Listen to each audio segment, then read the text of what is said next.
They left her, the one person nobody ever expected to matter. 24 years old, 5'4", quiet voice, always in the background, an interpreter, and nothing more as far as the task force saw it. Useless, dead weight, baggage. They said those words when they thought she couldn't hear. But she always did. Every syllable, every whisper, every smirk when she walked past the fire pit at night. Then came the ambush. The night cracked open with gunfire. Dust leapt off the canyon walls. The ground shook under her boots as the squad scattered for cover. Tracer rounds tore through the darkness like burning arrows. 1 second, she was translating a routine checkpoint radio call, and the next, the entire valley erupted into chaos. Shouts, footsteps, the metallic scream of a rotor spooling up. The team fell back toward extraction, fighting every step. And in that choking haze of dust and adrenaline, a single mistake happened. One that would haunt them all. The Black Hawk lifted off without her, not out of cruelty, not out of malice, but because the ridgeline behind them lit up with incoming fire, and the pilot had seconds to choose between takeoff or dying on the valley floor. When the rotor wash died and the night fell silent, she realized she was alone. No radio, no weapon, no backup, just a torn backpack, a small flashlight, and a landscape of shadows that felt like the mouth of a beast. Behind those mountains, dozens of civilians were being held, captured hours earlier during a raid gone wrong. The team was supposed to regroup, plan, wait for support, but now support wasn't coming, and neither was anyone looking for her. At headquarters, someone quietly marked her KIA. A simple formality, a checkbox, nothing more. She stared into the darkness, chest tight, breath shaking. Every instinct inside her screamed to hide, to stay small, to wait for morning. But then she heard him, a muffled cry, faint, panicked, somewhere deeper in the canyon, a civilian, maybe more. She closed her eyes, trembling, terrified. And then something inside her shifted. Not anger, not courage, something colder, sharper, a decision. She started walking, not toward safety, toward the sound, and toward everything the team believed she could never do. Before we go any further, tell me in the comments where you're watching from, because what she faced next in those mountains was something no interpreter, no soldier, and no commander had ever trained for. She moved through the darkness with her hand pressed to the canyon wall, guiding herself by touch more than sight. Her flashlight battery had died miles ago. Now she relied on the rhythm of the wind, the feel of the ground, and the faint echoes bouncing between stone. Every few steps she stopped to listen, breath held, eyes wide, heart pounding in her throat. The cry she'd heard earlier hadn't returned, but she knew she hadn't imagined it. It had carved itself into her mind. Raw, desperate, terrified. She followed it deeper. The canyon narrowed until she had to turn sideways to slip through a crack in the rock. Her uniform snagged on jagged edges, tearing threads, scraping skin. Dust rained down on her shoulders as she pushed forward. A distant metallic clang echoed across stone, then another, then voices, faint, sharp, commanding. She crouched behind a boulder and slowly raised her head. Her breath hitched. Below her, in a recessed pit carved between towering walls, was a holding area. Dozens of civilians sat on the ground, blindfolded, wrists bound, shoulders slumped in exhaustion. A generator hummed softly at the edge of the camp, its flickering bulb casting sickly yellow light across their faces. Shadows moved around them, armed men pacing, checking ropes, adjusting lanterns, muttering orders she couldn't fully understand but could interpret by tone alone. Fear, control, impatience. She pressed a hand over her mouth, fighting the urge to cry out. They were alive, all of them, and they were going to die if she did nothing. She watched the guards, the light patterns, the way the shadows bent when lanterns swung, the shift changes, the weak spots in the fencing, the short distance between the generator's hum and the first row of prisoners. Her training had never included rescue missions, no manuals, no exercises, no How to extract 63 civilians by yourself lesson at orientation. But she understood human behavior. Patterns, voices, emotion, intent. She memorized everything. Then, when the generator sputtered and the camp dimmed for a heartbeat, she made her move. She slid down the slope, staying low, keeping her body in the darkest shadows. Her boots sank silently into loose sand.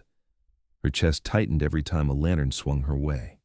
She reached the first prisoner, a teenage girl, blindfolded, shaking uncontrollably. The interpreter crouched behind her and whispered softly. The girl froze, listened, and then nodded through her tears. Her hands trembled as she loosened the knots binding the girl's wrists. It took forever. Every fiber in the rope was stiff and rough. Every twist risked noise. Every second risked discovery. Voices approached, 2 guards arguing. Their footsteps crunched closer. The interpreter pulled the girl behind a stack of crates. They stayed silent, pressed together in the shadows. Flashlight beams passed inches from their faces. Only when the voices drifted away did she move again. She led the girl to a narrow gap behind the rocks and whispered for her to crawl through. The girl vanished into the darkness. Safe for now. The interpreter turned back and kept going. She freed another, then another. Each one was harder than the last. Each escape took longer. Each rescue drained more of her strength. By the time she had hidden 7 civilians in a cave she'd found earlier, her arms were shaking. Her knees buckled, her lips were dry and cracked from breathing too fast. But she wasn't done. She went back again, and again, and again. At one point she slipped, her hand hitting a rock and sending pebbles skittering across the ground. A guard turned, shined his light directly toward her hiding place. Her pulse thundered in her ears. She flattened herself behind a large stone, pressing her cheek into the dirt. The guard stepped closer, closer. His boots scraped inches from her outstretched hand. His light brushed her boot, then moved on. She didn't breathe for nearly 30 seconds. When the camp settled again, she continued. She crawled through dust, climbed rock ledges, slid beneath fencing made from wire and wooden stakes. Her uniform ripped in multiple places. Her knees bled. Her shoulders ached from hauling weight in silence. By dawn, her body was almost failing her. She braced herself against a rock wall, panting, sweat mixing with dust across her face. But the sun rising over the canyon revealed something she hadn't seen before. More prisoners, 40, maybe more, gathered deeper inside the holding area, tied together in groups. Children leaning against their mothers, elderly shaking uncontrollably, men with bruised faces and broken expressions. The sight nearly buckled her legs, but she didn't break. She studied the layout, where shadows hid movement, where noise echoed, where lanterns flickered weakest, where loose rocks could be used to misdirect guards. Then she swore silently to herself, "I'm going to get all of them out." She moved to the far side of the camp and waited for the second guard rotation. Her eyelids drooped, her head swayed. She forced herself awake by biting down on her own lip until she tasted blood. The moment the lantern flared and the guards yelled at each other to adjust the generator line. She crawled into the shadows and started untying the next group. Her fingers were numb, her breath shallow, her legs trembling violently. But her resolve was ice. She freed 10 more, brought them to the hiding cave by guiding their hands, whispering instructions, reassuring them with her presence. Her voice, quiet, steady, calm, became the only anchor these civilians had. Every time she went back, she expected to be caught. Every time she expected a flashlight to fall on her face, a hand to grab her shoulder, a shout to echo through the canyon. But every time she slipped through the cracks in their system, through timing, instinct, cold precision born from fear. By the second night, she had freed more than 30. Her body felt bruised from the inside. Her legs barely worked. Her throat felt like sandpaper, but the rhythm she had built kept her moving. She moved when the lanterns dimmed. She hid when the generator surged. She distracted guards by tapping stones in echo-heavy corners of the canyon. She led children through tight crevices where adults couldn't follow. She taught the oldest prisoners to step lightly by holding their wrists and guiding their feet. And all the while, storm clouds began building over the ridgelines. A low rumble rolled through the canyon. The wind grew stronger. Lightning flashed across the peaks without sound. The air thickened with the scent of rain and static. She knew what that meant. The storm would either kill them or give them the only cover they'd ever get. She chose to believe the latter. She gathered the civilians, over 40 now, and whispered the same sentence to each one. "Follow my voice. No matter what happens, follow my voice." Then the sky cracked open. Rain poured down the canyon walls. Dust turned to mud. Footprints vanished underwater. Thunder drowned out all sound. The guards scrambled in confusion, trying to save their gear from the downpour. And the interpreter took her chance. She led them out of the holding area, moving through sheets of rain that hid their silhouettes. Lightning flashed every few seconds, revealing the path just long enough to keep them moving. At one point, the canyon floor became a small river, rushing water up to her waist. She waded into it first, teeth chattering from cold and fear. She carried a child through the current, then went back for an elderly woman, then went back again for a man with a broken leg. Every crossing drained the last strength from her muscles, but she didn't stop, not once. When the civilians reached the far side, soaked, sobbing, terrified, she collapsed to her knees in the mud, but she forced herself to stand again, because she wasn't done, not even close. She still had to get them out of the canyon. She still had to climb the final passage. She still had to survive. And dawn was coming. The storm raged for hours. The interpreter moved like someone possessed, guiding civilians through the rising water, whispering directions through lightning flashes, steadying their hands as they climbed slick rocks and crawled beneath fallen boulders. Every step felt like wading through fire and ice at once. Her legs shook uncontrollably. Her breaths came in ragged gasps. Her fingertips had turned numb from gripping rocks until her nails split. But the civilians kept following her, every single one, through the storm, through the darkness, through a canyon that wanted to drown them. Finally, after hours of brutal pushing, the rain eased into a thin drizzle. She wiped mud from her eyes and turned toward the last obstacle, the chute. A narrow, steep rock channel cutting upward between two massive slabs of stone. It rose nearly 30 feet, wet, slippery, treacherous. If even one person slipped, they would slide back down and take others with them. She stared at it, chest heaving, mind spinning. Then she started climbing. Her hands found holds worn smooth by centuries of wind. Her boots slid against wet stone. She gritted her teeth, muscles screaming as she hauled herself upward inch by inch. At the top, she pulled herself onto the ledge, and then turned around. Her voice was barely more than a whisper, ragged from exhaustion. One at a time. "I'll help you up. Come on." The first civilian reached for her. She grasped their wrist, braced her body, and pulled. Her arms burned. Her shoulders nearly gave out, but she didn't let go. She dragged them up over the edge, then the next, and the next. Her body trembled violently from fatigue. Her vision blurred, rainwater mixed with tears on her cheeks. Still, she kept going. A child clung to her neck as she lifted them. An elderly man collapsed halfway up. She climbed down, pushed his legs into position, and dragged him the rest of the way. A pregnant woman sobbed with fear. She took both her hands and whispered that she wouldn't fall. It took nearly an hour, but she got them all up, all except one. A man with an injured leg slipped halfway. He dangled, screaming, his hands sliding on wet rock. She didn't think, didn't calculate, didn't check the risk. She jumped. Her body slammed onto a lower ledge. Pain shot through her ribs. She grabbed the man's wrist with both hands. He was heavier than she expected. His weight nearly ripped her shoulder out of its socket.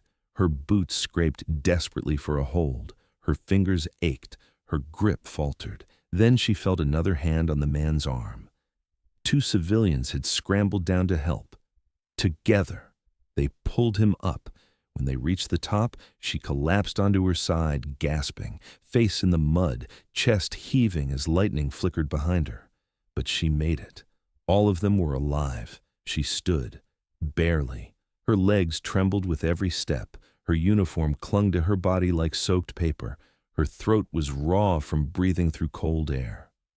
But ahead, through the thinning storm, she saw it. A faint glow on the horizon, yellow, artificial, structured, the base. Hope flickered in her chest. She helped a limping woman to her feet. 2 teenagers helped her stand. Another carried the child she'd lifted through the flood. Together, the group began walking. It was not fast. It was not quiet. It was not graceful.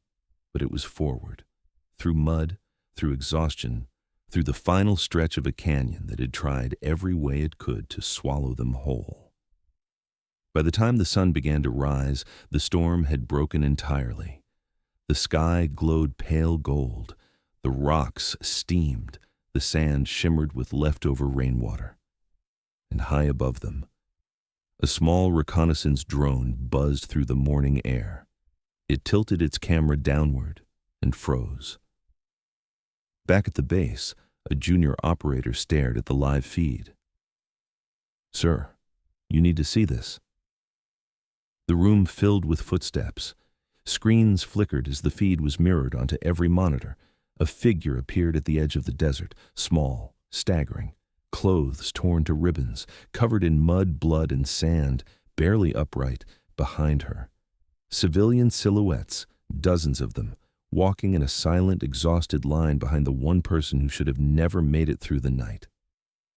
The operations chief leaned forward, his voice cracking. "No way! No way, that's her!" Another officer whispered. "She was marked KIA."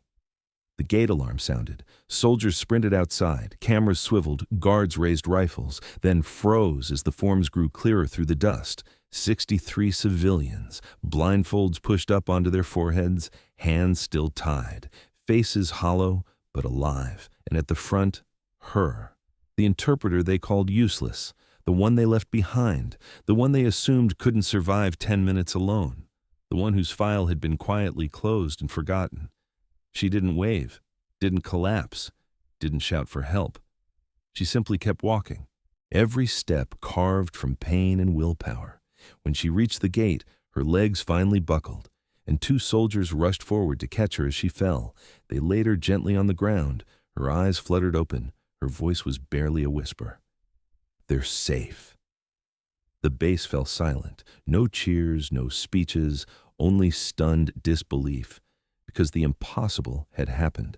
Because one woman, overlooked, underestimated, ignored, had changed the fate of 63 lives with nothing but instinct, courage, and a refusal to let fear define her. And every person who had doubted her, every person who had underestimated her, would remember her name for the rest of their lives. This is not the story of a soldier, or a hero, or a legend. This is the story of what a human being becomes when the world expects nothing from them, and they choose to give everything anyway. If this story moved you, if you felt her strength, if you felt her fight, take a moment to like the video and subscribe to the channel. There are more stories waiting to be told. And you won't want to miss the next one.